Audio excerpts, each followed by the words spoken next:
I manifested $1 million in 6 months, but I never imagined what would happen next.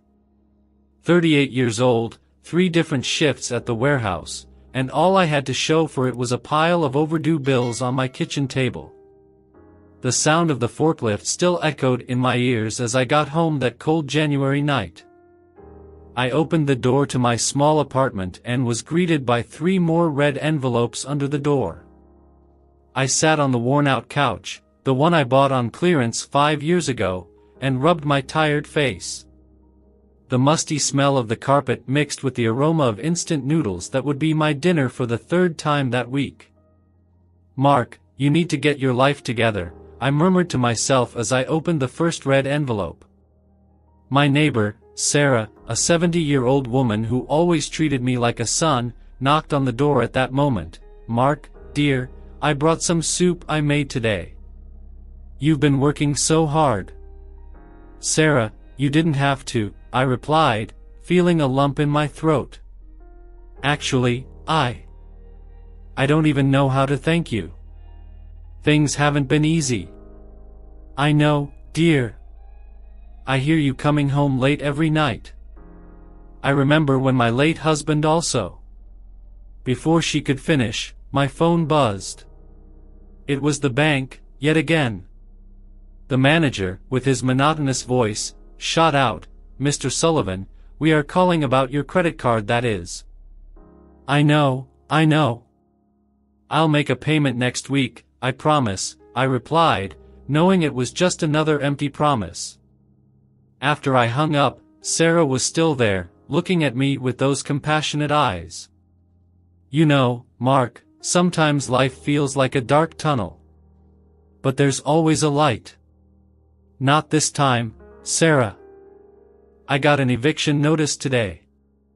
I have 30 days to leave the apartment." She held my hand, her soft wrinkles against my calloused skin from working so hard. "And what are you going to do?" "Honestly? I have no idea. I work 12 hours a day at that warehouse. I pick up overtime whenever I can, but it seems like the harder I work, the deeper I sink." That night, after Sarah left, I stared at the peeling ceiling of my room. The heater made a strange noise, probably another thing that needed fixing. On the wall, the calendar marked the days until the eviction, like a countdown to the end of the world, my world. How did I get here? I asked the silence. 38 years, and what do I have to show for it? A job that barely pays the bills, an apartment I'm about to lose, and debt that keeps growing. The distant sound of a siren cut through the night, and I wondered how many other people were lying awake at that moment, suffocated by financial worries, dreaming of an escape that seemed impossible to find. It was another lonely, cold night. After my shift at the warehouse, I flopped down on the couch and started scrolling through social media, my only escape from the brutal reality. That's when a video popped up on my feed, "How to Reprogram Your Mind to Attract Wealth." Normally, I would ignore that kind of content. Another one of those empty promises, I thought. But something in the presenter's sincere expression made me pause. Maybe it was desperation, maybe it was exhaustion, but I clicked. "Hello, I'm David Miller, and 3 years ago I was exactly where you are now," the presenter began. His next words caught me off guard, in debt, hopeless, thinking that working myself to death was my only fate. I sat up straighter on the couch. How did he know? "The law of attraction isn't magic," he continued. "It's a fundamental shift in how you see the world and, more importantly, how you see yourself." As I watched, my phone buzzed. It was a text from the bank about another interest charge. Ironically, that only made me pay more attention to the video. The next day, during my lunch break, I mentioned it to Mike, my coworker. "Hey, Mike, have you heard about this law of attraction thing?" He laughed, chewing on his sandwich. "Dude, my sister won't stop talking about it. Says it changed her life." "And do you believe it?" "Well, she managed to get out of debt in 6 months. She must have done something right. That conversation kept ringing in my head. On my way home, I stopped at a used bookstore I always passed but had never entered. The bell on the door jingled as I walked in, and an elderly lady smiled from behind the counter. "Can I help you, dear?" "Actually, I'm not quite sure what I'm looking for." She looked at me for a moment, as if she could read my soul. You know, sometimes books find us, not the other way around. As I walked among the dusty shelves, a thin, faded blue book fell at my feet, The Power of Creative Visualization. Price, $2. "This book has been here for years, waiting for the right person," the lady said, appearing silently beside me. "Maybe that's you." I flipped through the first pages, and one sentence jumped out at me: "What you believe is what you create." "I'll take it," I said, handing over my last $2 bill. The lady smiled. Sometimes the smallest amount can buy the greatest treasure. I left the store with a strange feeling in my chest. It was as if, for the first time in a long time, I could see a small light at the end of the tunnel. Small, distant, but definitely a light. I feel like a complete idiot looking at my reflection in the bathroom mirror at 5:30 in the morning. The deep dark circles under my eyes contradict every word I try to force out. "I am prosperous," I murmur, tasting the bitter lie. "I am abundant." My phone buzzes in my pocket. I ignore it. It buzzes again. It's the bank, I'm sure. What kind of prosperity is this if I can't even pay the basic bills? I think, splashing water on my face. At work, I try to focus on positive thoughts as the book suggests, but reality is relentless. Tony, my supervisor, walks past me carrying a stack of documents. "I need yesterday's reports in half an hour." "But you said it was for this afternoon." Change of plans. "And make sure you do a good job this time." My mind races. Visualize success, visualize abundance. What a joke. The only thing I can visualize is my desk increasingly piled up with work. During lunch, Mike notices my discouragement. "Still on that law of attraction thing?" "Trying, but it seems like the more I try to think positively, the more things go wrong." Rome wasn't built in a day, man. Rome had builders, Mike. I only have debts. At night, I finally gather the courage to answer the phone. "Mr. Mark? This is Sandra from the bank. About your credit card." I know. I'll pay as soon as. The deadline was 45 days ago. If we don't receive payment by tomorrow, we'll have to take action." I hang up the phone and look at the book on the table. The faded blue cover seems to mock me. I pick it up and almost throw it in the trash, but something stops me. How can I believe in something I can't see? I murmur to the empty room. I'm fooling myself here. Wasting time with fantasies while my life falls apart. I open the fridge, almost empty. Rent is overdue. Bills are piling up. And here I am, trying to manifest money like a madman. I sit on the worn-out sofa, holding my head in my hands. The words from the book echo in my mind, but now they feel empty, distant. Doubt weighs like a crushing weight on my chest. Maybe some people just weren't meant to be successful, I think, tasting the bitter flavor of defeat. Maybe I'm one of them.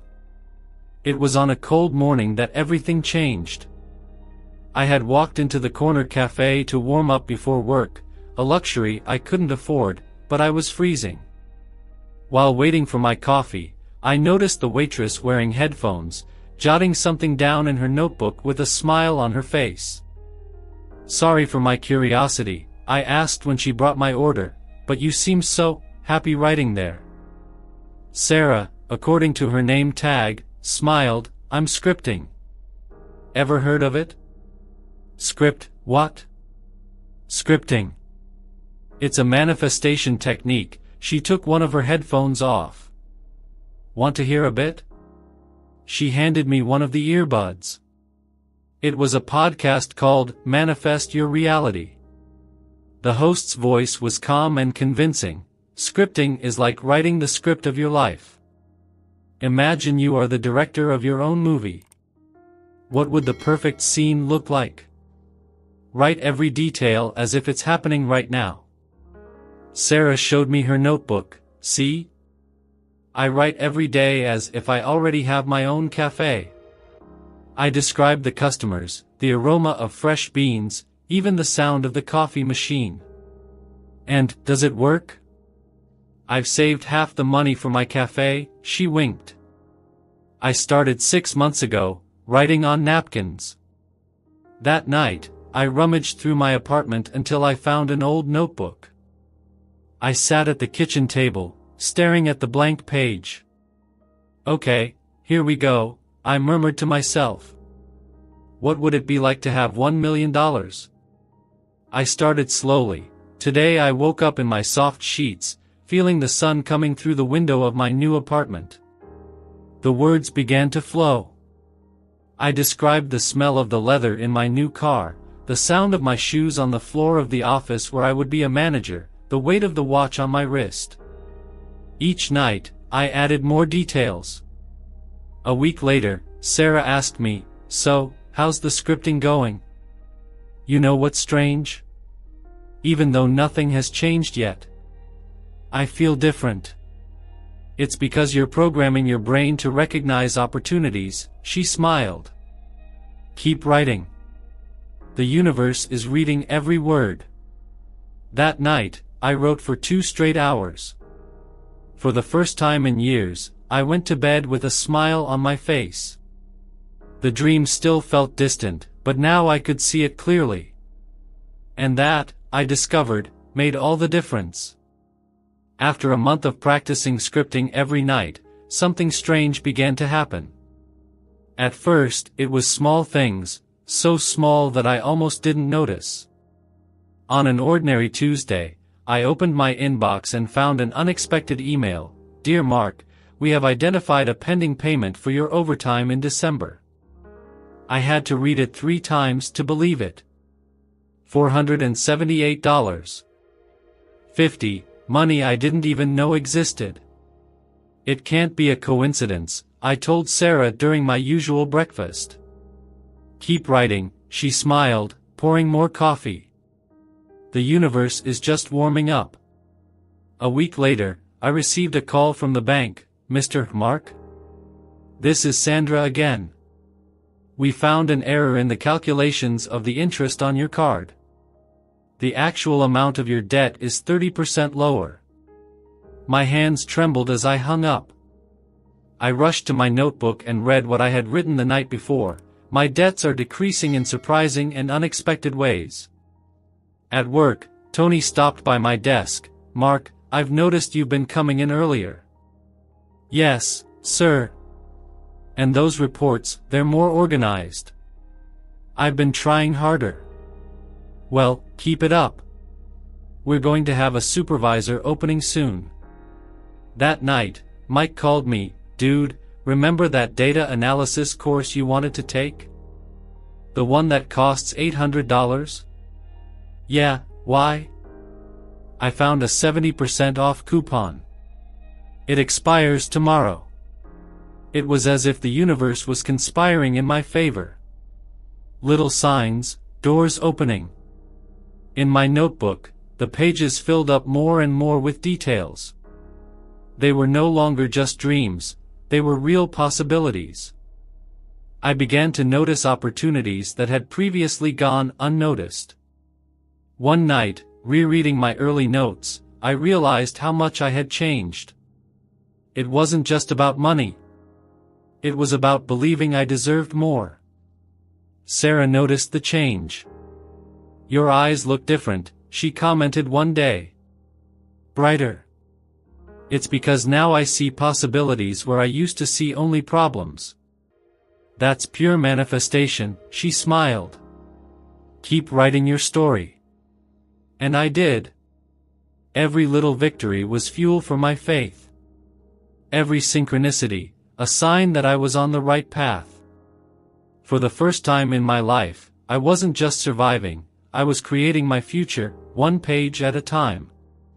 It was an ordinary Thursday when my phone rang. Unknown number. Mark?